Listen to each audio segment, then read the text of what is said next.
റൈസിന് ഞാനിവിടെ 1 കപ്പ് അരിയുടെ ചോറാണ് എടുത്തിരിക്കുന്നത്. 1 കപ്പ് അരി നല്ലപോലെ കഴുകി ഒരു അരമണിക്കൂർ കുതിർത്ത് നമ്മൾ വേവിച്ച ഒരു 80-90% വേവിലെടുത്താൽ മതി. എന്നിട്ട് ഒന്ന് ഊറ്റി ഫ്രിഡ്ജിൽ വെച്ച് തണുപ്പിച്ചെടുക്കണം. തലേ ദിവസത്തെ ചോറൊക്കെ ആണെങ്കിൽ ഓക്കെയാണ്, അല്ലെങ്കിൽ ഒരു അരമണിക്കൂറെങ്കിലും ഫ്രിഡ്ജിൽ വെച്ച് തണുപ്പിക്കണം, അല്ലെങ്കിൽ കുഴഞ്ഞു പോകും. അപ്പം ആ ചോറാണ് എടുത്തിരിക്കുന്നത്.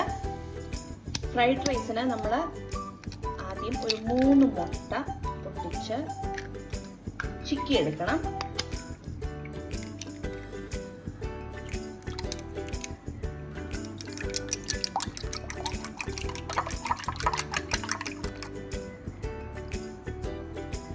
ഇതിലേക്ക് പാകത്തിന് ഉപ്പും കുരുമുളക് പൊടിയും ചേർക്കാം.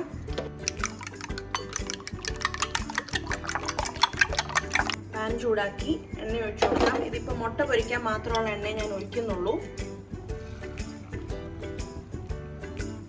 നന്നായിട്ടൊന്ന് ചിക്കി എടുക്കാം. ഇത് ചിക്കി എടുത്തിട്ടുണ്ട്. ഒത്തിരി ചെറുതാക്കി ചിക്കണ്ട.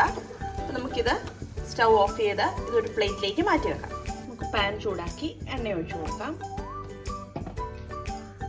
അതൊന്ന് ചൂടാകുമ്പോഴേക്കും നമ്മൾ ഫ്രൈഡ് റൈസ് ഉണ്ടാക്കുമ്പോൾ, ഫ്രൈഡ് റൈസ് നല്ല ഏത് ചൈനീസ് ഡിഷ് ഉണ്ടാക്കിയാലും ഒരു കാര്യം ഓർക്കണം, എപ്പോഴും ഹൈ ഫ്ലെയിമിൽ വെച്ചിട്ട് വേണം ചെയ്യാൻ. അതുകൊണ്ട് തന്നെ സ്പീഡിൽ ചെയ്യണം, അല്ലെങ്കിൽ കരിഞ്ഞു പോകും. അപ്പോൾ സാധനങ്ങളെല്ലാം നമ്മൾ അരിഞ്ഞ് അടുത്ത് തന്നെ വെക്കണം.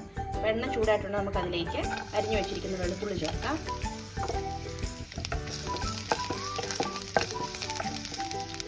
വെളുത്തുള്ളി ആയി വന്നിട്ടുണ്ട്. ഇതിലേക്ക് ഒരു 1/4 കപ്പ് സ്പ്രിംഗ് അണിയൻ. ഇത് സ്പ്രിംഗ് അണിയൻ ബൾബ്സ് ആണ്. നമ്മളെപ്പോഴും സ്പ്രിംഗ് അണിയൻ്റെ വൈറ്റ് പാർട്ടാണ് കുക്കിങ്ങിന് ഉപയോഗിക്കുന്നത്. ഗ്രീൻ പാർട്ട് നമ്മൾ ഗാർണിഷ് ചെയ്യാനാണ് ഉപയോഗിക്കുന്നത്. അപ്പോൾ അതിടണം. നമ്മൾ വേറെ അണിയൻസ് ചേർക്കുന്നില്ല. സ്പ്രിംഗ് അണിയൻ ഒരു പ്രത്യേക ഫ്ലേവർ ഉണ്ട്. അപ്പോൾ അതുകൊണ്ടാണ് നമ്മൾ ഇത് ഉപയോഗിക്കുന്നത്. അതൊന്നായി വരുമ്പോഴേക്കും അതിലേക്ക് ക്യാരറ്റ്സ് എല്ലാം ഒരു 3-4 സെക്കൻഡിൽ കൂടുതൽ നമ്മൾ സോട്ട് ചെയ്യേണ്ട. അതിലേക്ക് ക്യാബേജ്,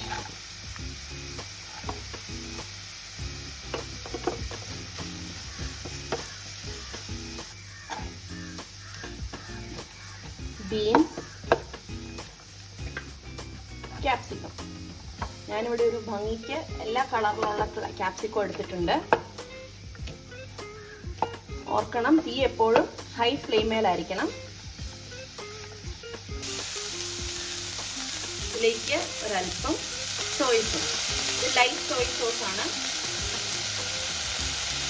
കുറച്ച് ചില്ലി സോസ്.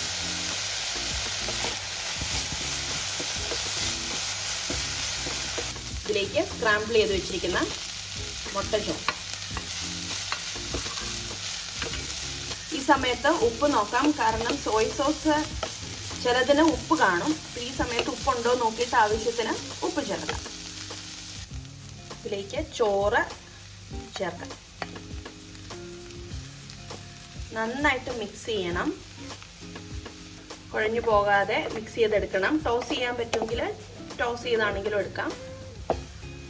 ആദ്യത്തെ ഒരു മിക്സിങ് കഴിഞ്ഞിട്ടുണ്ട്. നമുക്ക് അല്പം കുരുമുളക് പൊടി ചേർക്കാം. വൈറ്റ് പെപ്പർ പൗഡർ ഉണ്ടെങ്കിൽ അതാണെങ്കിലും ചേർക്കാം.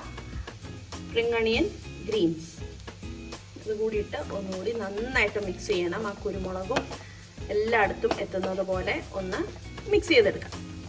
ഇതാ നമ്മളുടെ ഫ്രൈഡ് റൈസ് റെഡി ആയിട്ടുണ്ട്. നമുക്കിതിനി സെർവ് ചെയ്യാം.